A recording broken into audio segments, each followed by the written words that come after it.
Hello दोस्तों, मैं Aryan Shukla, business advisor and founder online business workshop. मित्रों, यहाँ पर हम और एक बात करना चाहेंगे। अब एनर्जी के संदर्भ में अब व्यक्ति है, ठीक है, व्यक्ति है और प्रॉपर्टी प्रॉपर्टी में वस्तु भी हो सकती है, मटेरियल भी हो सकता है, ठीक है, या जो भी प्रॉपर्टी है, ठीक है। दूसरी तरफ मुद्रा है ये, अर्थात बिजनेस में तीन चीज़ों का इस्तेमाल आमतौर पर हम देखते हैं। व्यक्ति व्यक्ति और वस्तुएं, प्रॉपर्टी के तौर पर जो भी चीज़ सामान है कह लीजिएगा, और मुद्रा। अब मुद्रा में तो दो चीज़ें देखी जाती हैं, मुद्रा और मुद्रा की मात्रा। मुद्रा और मुद्रा की मात्रा, क्योंकि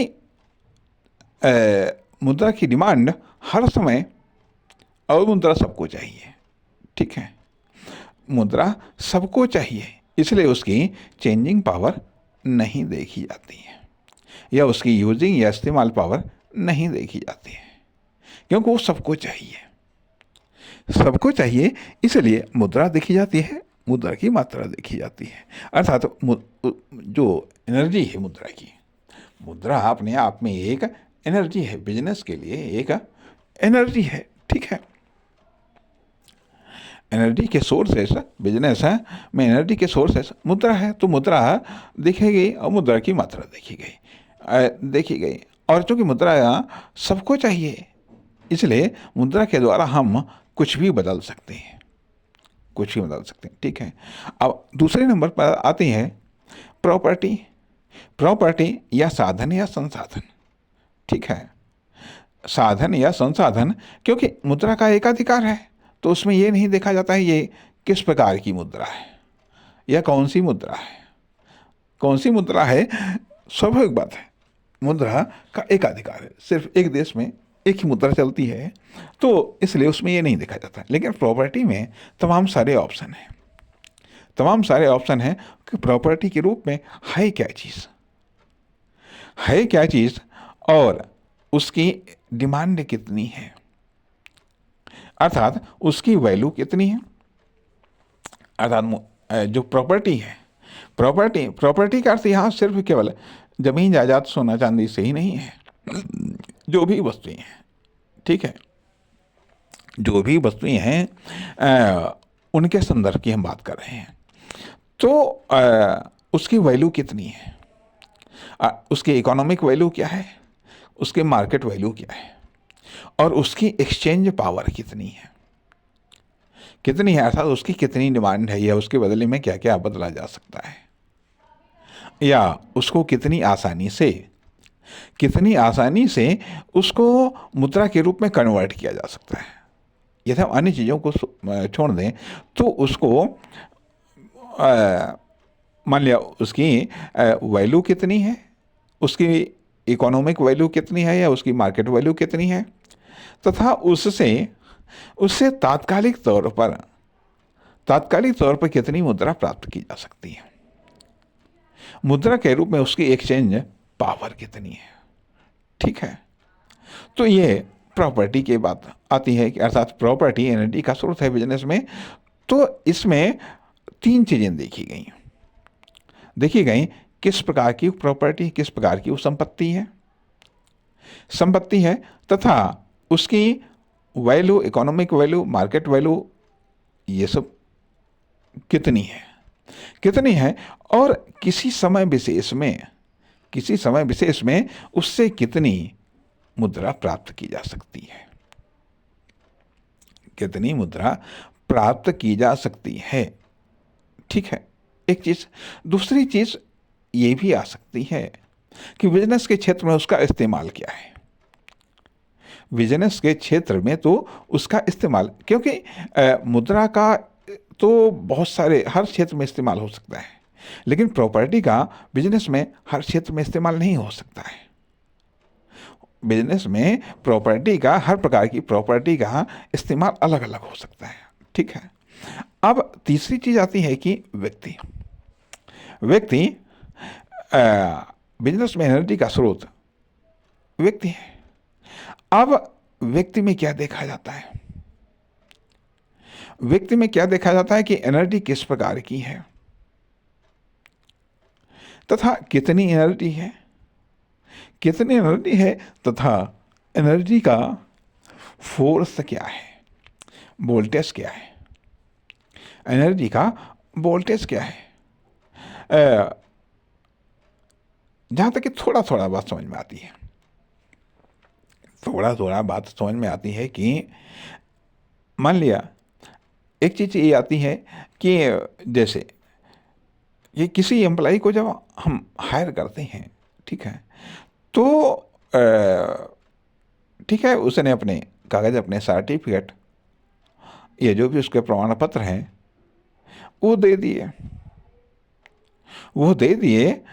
दिखा दिए, हम उन पर विश्वास करते हैं, प्रारंभिक विश्वास करते हैं, ठीक है। लेकिन नहीं, उसके बाद भी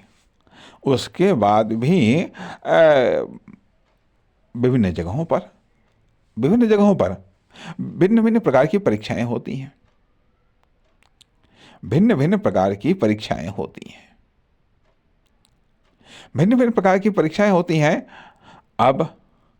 अब यहाँ पर बात ये आती है कि वो परीक्षाएं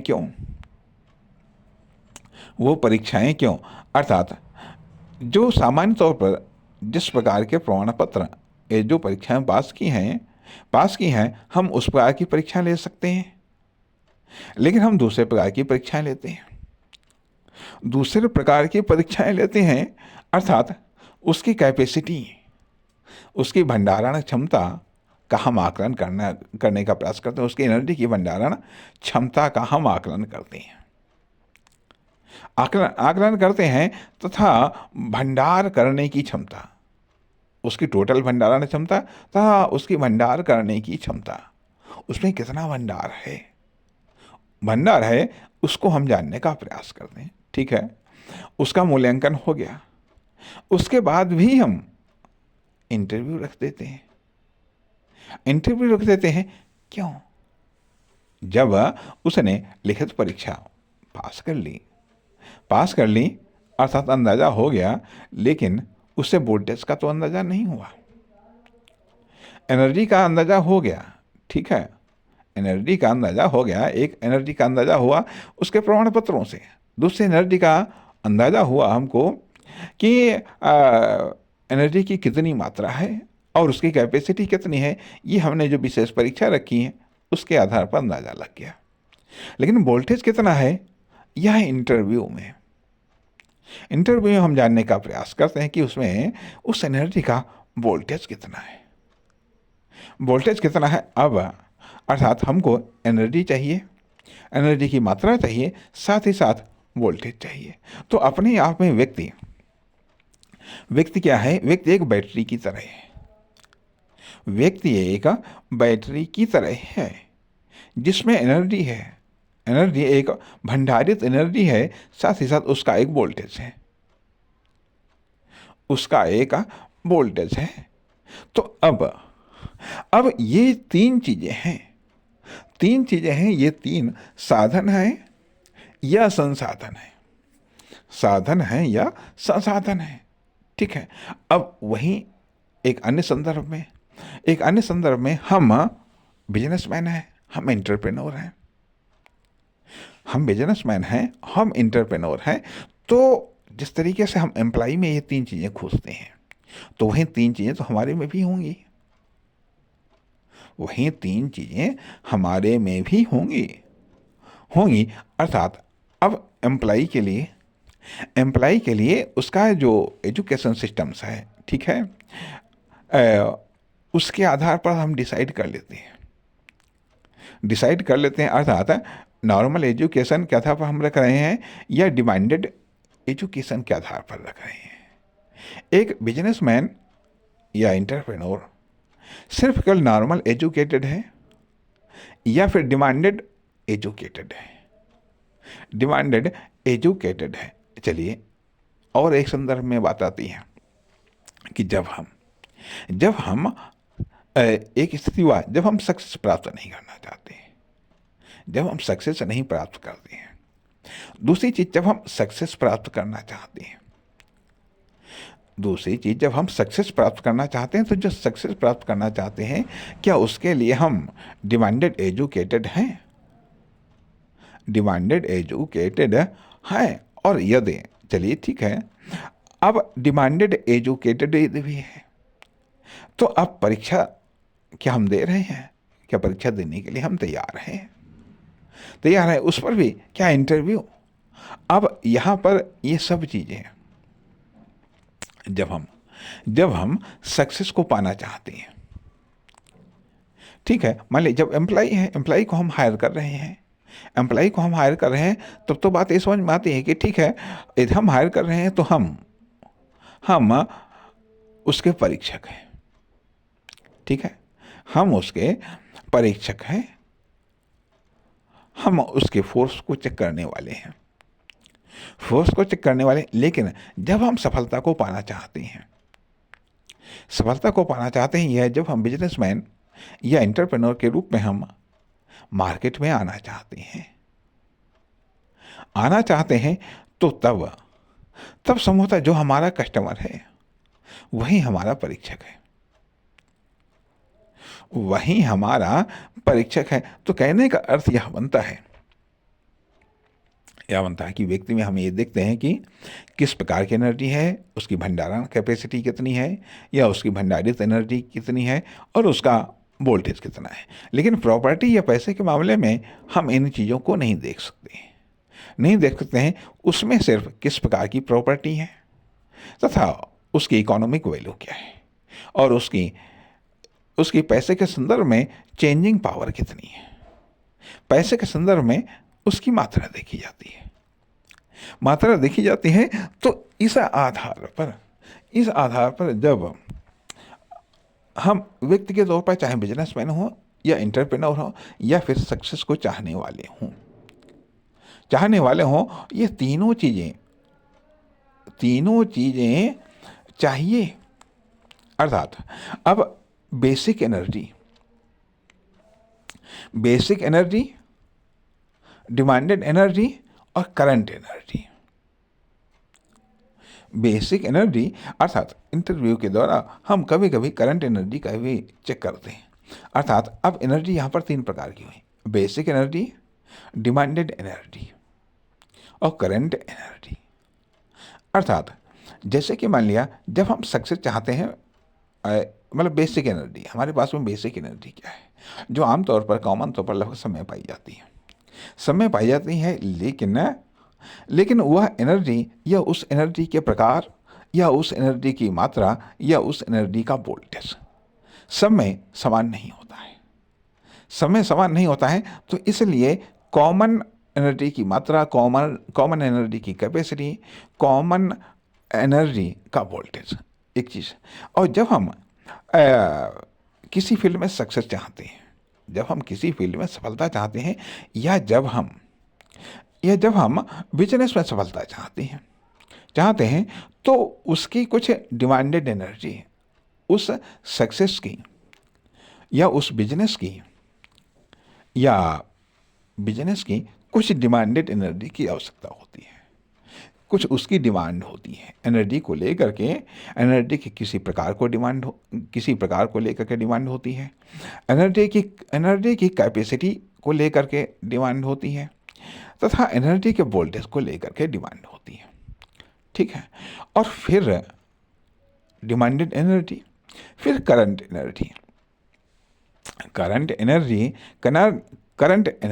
या करंट एनर्जी कैपेसिटी या करंट एनर्जी की मात्रा या करंट एनर्जी का वोल्टेज, जिससे हम किसी पार्टिकुलर टाइम में या किसी पार्टिकुलर इकाई में हम एक्शन लेते हैं, किसी पार्टिकुलर इकाई में हम एक्शन लेते हैं। तो अब यहाँ पर ये 3 लेवल की हुई एनर्जी। अब हमारे पास में केवल सिर्फ बेसिक एनर्जी है, या डिमांडेड एनर्जी है, या फिर करंट एनर्जी भी है। यदि हम कामयाब नहीं हो पा रहे हैं, जरूर किसी न किसी एनर्जी की अभाव है, किसी न किसी एनर्जी का अभाव है। अभाव है, या तो जितना वोल्टेज डिलीवर करना चाहिए वो नहीं है। वो नहीं है, कहने का अर्थ यह बनता है, कहने का अर्थ यह बनता है कि अब यहाँ पर बात आती है कि एनर्जी के जो सोर्सेस हैं उनको रिपेयर करने की आवश्यकता होती है। यदि यदि जो कुछ भी हमारे पास में एनर्जी है, जो या ये कह लीजिएगा बेसिक एनर्जी, एनर्जी या डिमांडेड एनर्जी में कितनी कमी है या करंट एनर्जी में कितनी कमी है, इन चीज़ों को देखने की या इन चीज़ों के आधार पर समीक्षा करने की आवश्यकता है। नमस्कार, धन्यवाद।